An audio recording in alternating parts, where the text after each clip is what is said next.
ರಾಜ್ಯ ಕಾಂಗ್ರೆಸ್ನಲ್ಲಿ ಲೋಕಸಭಾ ಟಿಕೆಟ್ ಆಯ್ಕೆ ಸರ್ಕಸ್ ನಡೆಸ್ತಾ ಇದೆ. ನಿನ್ನೆ ತಡರಾತ್ರಿವರೆಗೂ ಕೆಪಿಸಿಸಿ ಕಚೇರಿಯಲ್ಲಿ ಸ್ಕ್ರೀನಿಂಗ್ ಕಮಿಟಿ ಸಭೆ ನಡೆದಿದ್ದು 15 ಕ್ಷೇತ್ರಗಳ ಅಭ್ಯರ್ಥಿಗಳ ಆಯ್ಕೆ ಬಗ್ಗೆ ಕಾಂಗ್ರೆಸ್ ನಾಯಕರ ಚರ್ಚೆಯಾಗಿದೆ.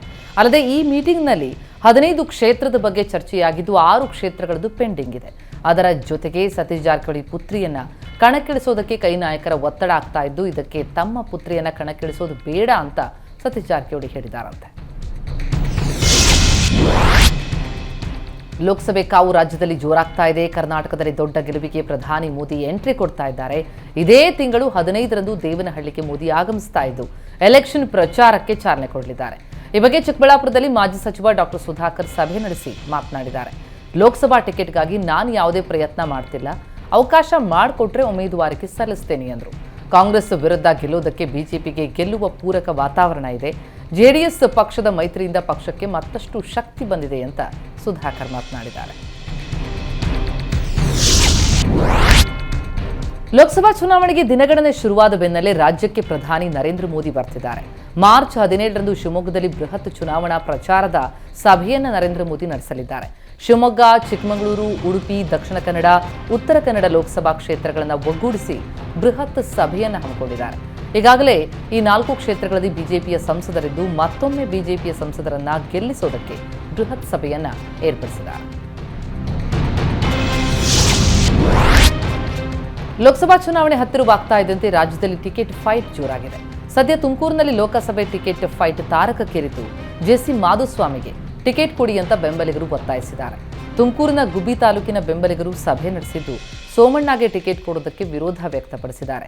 ಮಾಧುಸ್ವಾಮಿಗೆ ಟಿಕೆಟ್ ನೀಡಿದ್ರೆ ಮಾತ್ರ ಬಿಜೆಪಿ ಗೆಲ್ಲುತ್ತೆ, ಸೋಮಣ್ಣ ತುಮಕೂರು ಜಿಲ್ಲೆಗೆ ಬರಬಾರದು ಅಂತ ಮಾಧುಸ್ವಾಮಿ ಬೆಂಬಲಿಗರು ತಮ್ಮ ಆಕ್ರೋಶ ಹೊರಹಾಕಿದ್ದಾರೆ. ಹಾವೇರಿ ಲೋಕಸಭಾ ಕ್ಷೇತ್ರಕ್ಕೆ ಭಾರೀ ಪೈಪೋಟಿ ಶುರುವಾಗಿದೆ. ಬಿಸಿ ಪಾಟೀಲ್, ಮಾಜಿ ಸಿಎಂ ಬೊಮ್ಮಾಯಿ, ಶೆಟ್ಟರ್ ಇದರ ಜೊತೆ ಈಶ್ವರಪ್ಪ ಪುತ್ರ ಕಾಂತೇಶ್ ನಡುವೆ ಬಿಜೆಪಿ ಟಿಕೆಟ್ಗಾಗಿ ಭಾರೀ ಪೈಪೋಟಿ.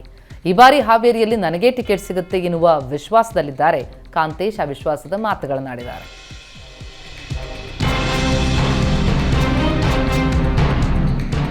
ಚಿಕ್ಕಮಗಳೂರು, ಉಡುಪಿ ಲೋಕಸಭಾ ಕ್ಷೇತ್ರದಲ್ಲಿ ಗೋಬ್ಯಾಕ್ ಶೋಭಕ್ಕ ಅಭಿಯಾನ ಶುರುವಾಗಿದ್ದು ಯಾವುದೇ ಕಾರಣಕ್ಕೂ ಹಾಲಿ ಸಂಸದೆಗೆ ಟಿಕೆಟ್ ಕೊಡಬೇಡಿ ಅಂತ ಬಿಜೆಪಿ ಕಚೇರಿಯಲ್ಲೇ ಕಾರ್ಯಕರ್ತರು ಪ್ರೊಟೆಸ್ಟ್ ನಡೆಸಿ ಆರಗ ಜ್ಞಾನೇಂದ್ರ ಮುಂದೆಯೇ ತಮ್ಮ ಆಕ್ರೋಶ ಹೊರಹಾಕಿದ್ರು.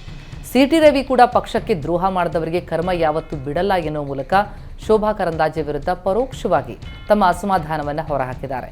ಇದರ ಬೆನ್ನಲ್ಲೇ ಕೇಂದ್ರ ಸಚಿವೆ ಪ್ರತಿಕ್ರಿಯಿಸಿದ್ದು ಚಿಕ್ಕಮಗಳೂರು, ಉಡುಪಿ ಕ್ಷೇತ್ರದಲ್ಲಿ ನಾನೇ ಸ್ಪರ್ಧೆ ಮಾಡ್ತೀನಿ ಅಂತ ಹೇಳಿದ್ದಾರೆ. ಬೆಳಗಾವಿ ಲೋಕಸಭಾ ಕ್ಷೇತ್ರದ ಬಿಜೆಪಿ ಟಿಕೆಟ್ ಟೆನ್ಷನ್ ದಿನೇ ದಿನೇ ಜೋರಾಗ್ತಾ ಇದ್ದು ಮಾಜಿ ಸಿಎಂ ಜಗದೀಶ್ ಶೆಟ್ಟರ್ ವಿರುದ್ಧ ಬೆಳಗಾವಿಯಲ್ಲಿ ಹೊಸ ಅಭಿಯಾನ ಶುರುವಾಗಿದೆ. ಕೆಲ ದಿನಗಳ ಹಿಂದಷ್ಟೇ ಮರಳಿ ಶೆಟ್ಟರ್ ಬಿಜೆಪಿಗೆ ಸೇರಿದು. ಅಲ್ಲದೆ ಈ ಬಾರಿ ಲೋಕಸಭಾ ಕ್ಷೇತ್ರದಿಂದ ಜಗದೀಶ್ ಶೆಟ್ಟರ್ ಕಣಕ್ಕಿಳಿತಾರೆ ಎನ್ನುವ ಚರ್ಚೆ ಇದೆ. ಇದರ ಬೆನ್ನಲ್ಲೇ ಸಾಮಾಜಿಕ ಜಾಲತಾಣದಲ್ಲಿ ಗೋಬ್ಯಾಕ್ ಶೆಟ್ಟರ್ ಅಭಿಯಾನ ಕೂಡ ಶುರುವಾಗಿದೆ. ಪಕ್ಷದಿಂದ ಪಕ್ಷಕ್ಕೆ ಹಾರುವ ಜಗದೀಶ್ ಶೆಟ್ಟರ್ ನಮಗೂ ಬೇಡ, ಮಹಾಂತೇಶ್ ಕವಟಗಿ ಮಠ ನಮ್ಮ ನಾಯಕ ಅಂತ ಪೋಸ್ಟರ್ ಹಾಕಿ ಆಕ್ರೋಶ ಹೊರಹಾಕಿದ್ದಾರೆ.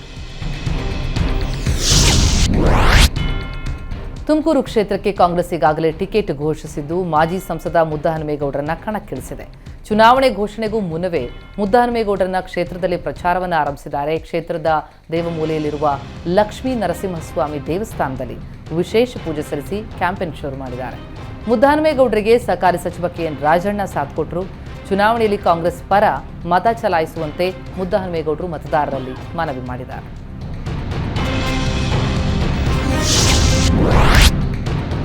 ಜನಾರ್ದನ ರೆಡ್ಡಿ ಅವರು ನನಗೆ ಯಾವಾಗಲೂ ಸ್ನೇಹಿತನಾಗಿಯೇ ಇರ್ತೇನೆ ಅಂತ ರಾಯಚೂರಿನಲ್ಲಿ ಮಾಜಿ ಸಚಿವ ಶ್ರೀರಾಮುಲು ಹೇಳಿದ್ದಾರೆ.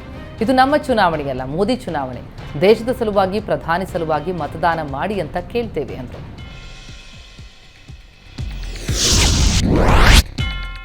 ಪುತ್ರ ಸಂಸದ ಪ್ರಜ್ವಲ್ ರೇವಣ್ಣ ಪರ ಪ್ರಚಾರ ನಡೆಸೋದಕ್ಕೆ ಭವಾನಿ ರೇವಣ್ಣ ಅಖಾಡಕ್ಕಿಳಿದಿದ್ದಾರೆ.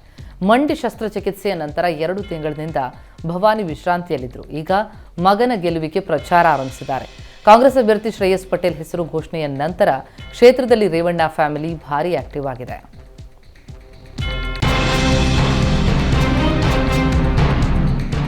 ಅಮ್ಮ ಒಂದು ಕಡೆ ಪ್ರಚಾರ ಮಾಡಿದ್ರೆ ಮತ್ತೊಂದು ಕಡೆ ಮಗ ಟಿಕೆಟ್ ಘೋಷಣೆಗೂ ಮುನ್ನವೇ ತಾವು ಫುಲ್ ಆಕ್ಟಿವ್ ಆಗಿದ್ದಾರೆ.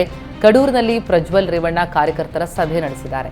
ಮಾಜಿ ಶಾಸಕ ವೈಎಸ್ವಿ ದತ್ತರ ಯುವತಿ ನಿವಾಸದಲ್ಲಿ ಮೀಟಿಂಗ್ ಮಾಡಿದ ಪ್ರಜ್ವಲ್, ಕಡೂರಲ್ಲಿ ಪಕ್ಷ ಕಾರ್ಯಕರ್ತರ ಉಳಿವಿಗಾಗಿ ದತ್ತ ಅವರನ್ನ ಅಭ್ಯರ್ಥಿ ಮಾಡಿದ್ವಿ. ಕಡೂರಿನಲ್ಲಿ ಏನ್ ನಡೀತಾ ಇದೆ ಗೊತ್ತು, ದತ್ತಣ್ಣ ಕೂಗಿದ್ರೆ ಪ್ರಜ್ವಲ್ ಬಂದು ಜೊತೆ ನಿಲ್ತಾನೆ ಎಂದರು. ಅಲ್ಲದೆ ಹಾಸನ ಲೋಕಸಭೆ ಗೆಲುವಿಗೆ ಕಡೂರು ನಿರ್ಣಾಯಕ, ಹೀಗಾಗಿ ನನ್ನ ಪರವಾಗಿ ಕ್ಯಾಂಪೇನ್ ಮಾಡಿ ಅಂತ ಜೆಡಿಎಸ್ ಕಾರ್ಯಕರ್ತರಲ್ಲಿ ಮನವಿ ಮಾಡಿದ್ದಾರೆ.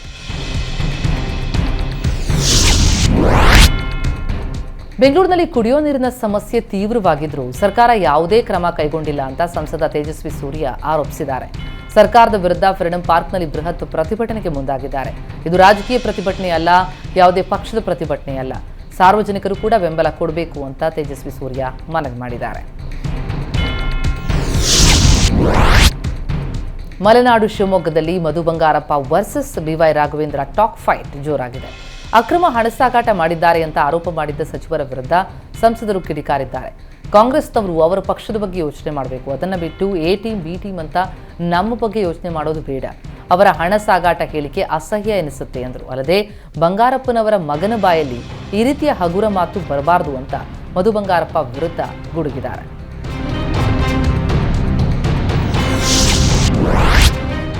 ಕಾಂಗ್ರೆಸ್ ಶಾಸಕ ಎಸ್ಎನ್ ನಾರಾಯಣಸ್ವಾಮಿ ಬಂಗಾರಪೇಟೆ ಗ್ಯಾರಂಟಿ ಸಮಾವೇಶದಲ್ಲಿ ಮೋದಿ ವಿರುದ್ಧ ಕಿಡಿಕಾರಿದ್ದಾರೆ. ಪ್ರಧಾನಿ ಮೋದಿ 1 ವರ್ಷದಲ್ಲಿ 2 ಕೋಟಿ ಯುವಕರಿಗೆ ಉದ್ಯೋಗ ಅಂತ ಹೇಳಿದ್ರು. ಸ್ವಿಸ್ ಬ್ಯಾಂಕ್ನಿಂದ ಹಣ ತಂದು 15 ಲಕ್ಷ ಹಾಕ್ತೀನಿ ಅಂತ ಹೇಳಿದ್ದ ಅಂತ ಏಕವಚನದಲ್ಲಿ ಭಾಷಣ ಮಾಡಿದ್ದಾರೆ. ಶಾಸಕರ ಈ ನಡೆ ಬಿಜೆಪಿ ನಾಯಕರಿಗೆ ಇರಿಸು ಮುರಿಸು ತಂದಿದ್ದು ಕಾಂಗ್ರೆಸ್ ಶಾಸಕನ ವಿರುದ್ಧ ಆಕ್ರೋಶ ವ್ಯಕ್ತವಾಗಿದೆ.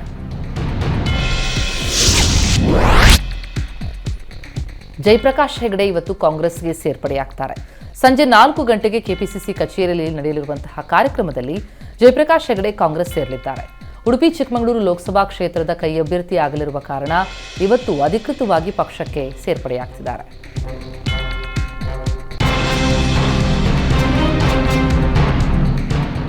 ಲೋಕಸಭಾ ಚುನಾವಣೆಯ ಹೊತ್ತಲ್ಲಿ ನಾಡದ್ರೋಹಿ ಎಂಇಎಸ್ ಪುಂಡರ ಅಟ್ಟಹಾಸ ಮತ್ತೆ ಹೆಚ್ಚಾಗಿದೆ. ಜೈ ಮಹಾರಾಷ್ಟ್ರ ಘೋಷಣೆ ವಿರೋಧಿಸಿದ್ದ ಉದ್ಯಮಿ ಶ್ರೀಕಾಂತ್ ದೇಸಾಯಿ ಭಾವಚಿತ್ರಕ್ಕೆ ಕಪ್ಪು ಮಸಿ ಬಳಿದು ಎಂಇಎಸ್ ಪುಂಡರು ಅಟ್ಟಹಾಸ ಮೆರೆದಿದ್ದಾರೆ. ಕರ್ನಾಟಕದ ಗಡಿಯಲ್ಲಿರುವ ಚಂದಗಡ ತಾಲೂಕಿನ ಶಿನ್ನೋಳಿ ಗ್ರಾಮದಲ್ಲಿ ಘಟನೆಯಾಗಿದೆ.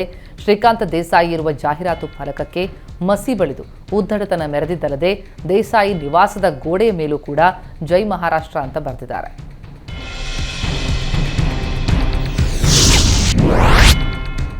ಲೋಕಸಭಾ ಎಲೆಕ್ಷನ್ ಘೋಷಣೆಗೆ ಕೌಂಟ್ ಡೌನ್ ಶುರುವಾಗಿದ್ರೆ ಅತ್ತ ಕ್ಷೇತ್ರಗಳಲ್ಲೂ ಹಾಲಿ ಸಂಸದರು ಭಾರಿ ಆಕ್ಟಿವ್ ಆಗ್ತಿದ್ದಾರೆ.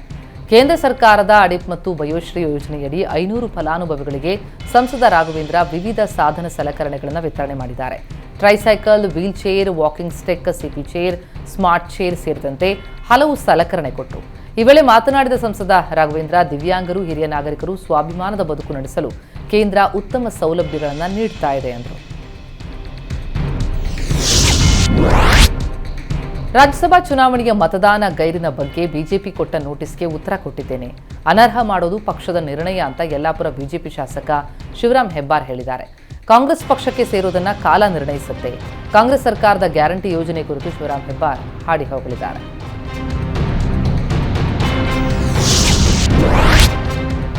ಸಂಸದ ಅನಂತಕುಮಾರ್ ಹೇಳಿಕೆಗೆ ವ್ಯಾಪಕ ವಿರೋಧ ವ್ಯಕ್ತವಾಗಿದ್ದು ಸ್ವಪಕ್ಷದ ನಾಯಕರು ಕೂಡ ಅನಂತಕುಮಾರ್ ಹೇಳಿಕೆಯನ್ನು ಖಂಡಿಸಿದ್ದಾರೆ.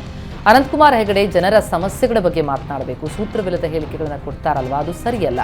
ಸೆಕ್ಯುಲರ್ ಹೇಳಿಕೆಗಳಿಗೆ ಜನರ ಭಾವನೆಗಳಿಗೆ ಧಕ್ಕೆಯಾಗುತ್ತೆ ಅಂತ ಶಾಸಕ ಅರವಿಂದ್ ಬೆಲ್ಲದ್ ಅನಂತಕುಮಾರ್ ಹೆಗಡೆ ಹೇಳಿಕೆಯನ್ನು ಖಂಡಿಸಿದ್ದಾರೆ. ಅನಾವಶ್ಯಕ ಹೇಳಿಕೆಗಳನ್ನು ಕೊಡಬಾರದು, ಸಂಸದ ಅನಂತಕುಮಾರ್ ಹೆಗಡೆ ಕ್ಷಮೆಯಾಚಿಸಬೇಕು ಎಂದಿದ್ದಾರೆ.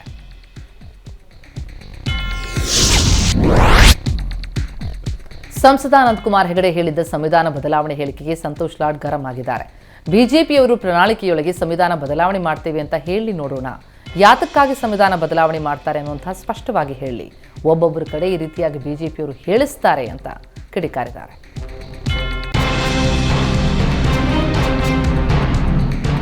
ಸಂಸದ ಅನಂತಕುಮಾರ್ ಸಂವಿಧಾನ ಹೇಳಿಕೆಯನ್ನ ಬದಲಾಯಿಸುವ ಹೇಳಿಕೆಯನ್ನು ಖಂಡಿಸಿ ಕಾಂಗ್ರೆಸ್ ಪ್ರತಿಭಟನೆ ನಡೆಸ್ತಾ ಇದೆ. ಅನಂತಕುಮಾರ್ ಹೆಗಡೆ ಭಾವಚಿತ್ರಕ್ಕೆ ಕಾಂಗ್ರೆಸ್ ಕಾರ್ಯಕರ್ತರು ಪೊರಕೆಯಲ್ಲಿ ಹೊಡೆದು ತಮ್ಮ ಆಕ್ರೋಶ ಹೊರಹಾಕಿದ್ದಾರೆ. ಮೂಡಬಿದ್ರೆಯಲ್ಲಿ ಕೆಪಿಸಿಸಿ ಪ್ರಧಾನ ಕಾರ್ಯದರ್ಶಿ ಮಿಥುನ್ ರಾಯ್ ನೇತೃತ್ವದಲ್ಲಿ ಕಾಂಗ್ರೆಸ್ ಪ್ರತಿಭಟನೆ ನಡೆಸಿತು. ನಾವು ಸಂವಿಧಾನ ಬದಲಾಯಿಸುವುದಕ್ಕೆ ಬಿಡೋದಿಲ್ಲ, ಅನಂತಕುಮಾರ್ ಹೆಗಡೆ ವಿರುದ್ಧ ಸೂಕ್ತ ಕಾನೂನು ಕ್ರಮ ಕೈಗೊಳ್ಳಬೇಕು ಅಂತ ಆಗ್ರಹಿಸಿದ್ದಾರೆ. ಧಾರವಾಡದಲ್ಲಿ ಅಂಬೇಡ್ಕರ್ ಭವನಕ್ಕೆ ಹೆಚ್ಚುವರಿ ಅನುದಾನದ ಕಾರ್ಯಕ್ರಮ ನಡೆಯುವ ಸಂದರ್ಭದಲ್ಲಿ ವೇದಿಕೆ ಮೇಲಿದ್ದ ಕಾಂಗ್ರೆಸ್ ಮುಖಂಡ ಕುಸಿದು ಬಿದ್ದು ಹೋದರು. FH ಜಕ್ಕಪ್ಪ ಎನ್ನುವರು ಕಾರ್ಯಕ್ರಮದ ವೇಳೆಗೆ ಕುಸಿದು ಬಿದ್ದು ತಕ್ಷಣವೇ ಸಚಿವ ಸಂತೋಷ್ ಲಾಡ್ ಆರೈಕೆ ಮಾಡಿ ಸ್ಥಳೀಯ ಆಸ್ಪತ್ರೆಗೆ ದಾಖಲಿಸಿದ್ದಾರೆ.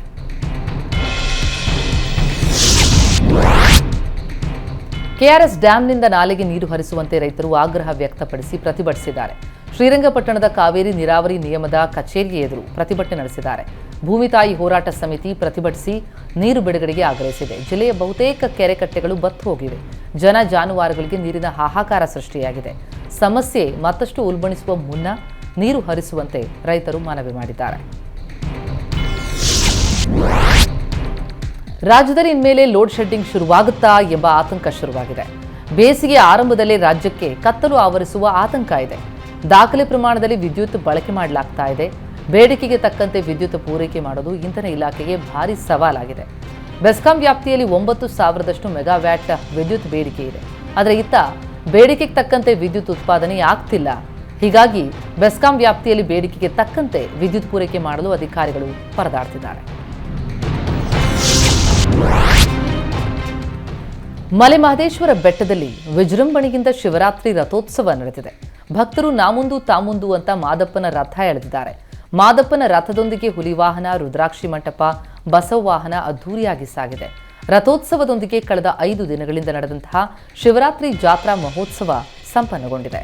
5 ದಿನಗಳಿಂದ ನಡೆದ ಶಿವರಾತ್ರಿ ಜಾತ್ರಾ ಮಹೋತ್ಸವದಲ್ಲಿ 6 ಲಕ್ಷಕ್ಕೂ ಹೆಚ್ಚು ಮಂದಿ ಭಾಗಿಯಾಗಿದ್ದರು.